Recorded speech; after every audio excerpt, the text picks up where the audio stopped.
Here we have a question from Gil, who wants to know how he can change the perspective of this picture here.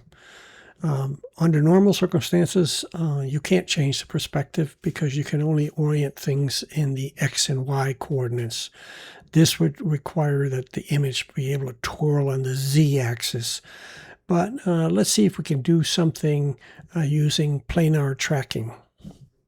The purpose of planar tracking is to take something, an image, and apply it to something in a video clip. The example always given is that you might have a billboard on the side of a building, and you're moving past the building, and you want the perspective to remain proportional as you move past it.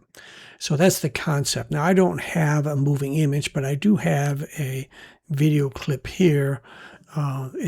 Nothing happens in the video clip, so that part won't demonstrate as well. But the concept and the steps that I will explain are exactly the same.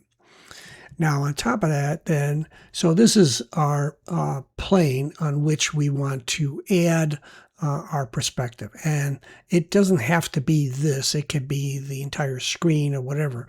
The main thing is there will be 4 anchor points, 1 in each corner. And this is as close as we can get to it.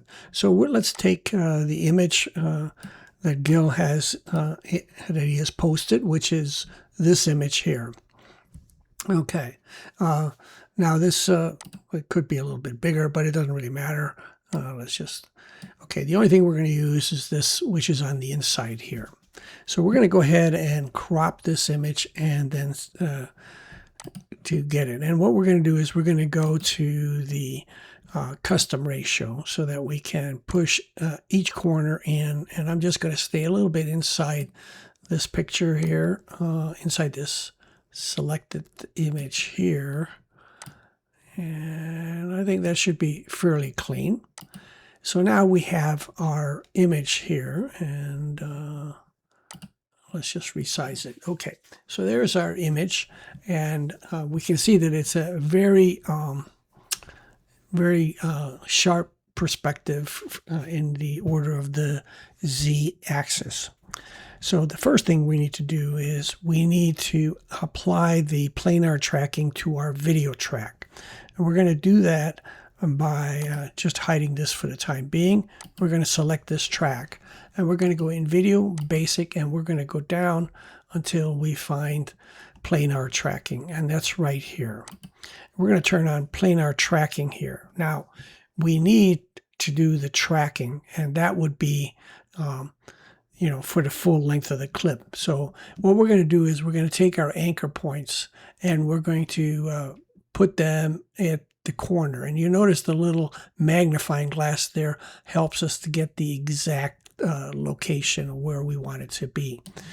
Now, this is the important part here, is that the perspective, the more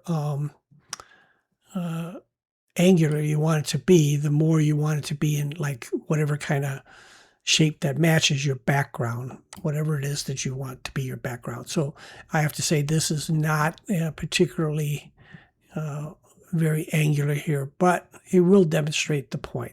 And it doesn't really matter that I don't really get it straight. So, oops, let me do Control Z and move everything back because I accidentally moved the image, which I didn't want to do.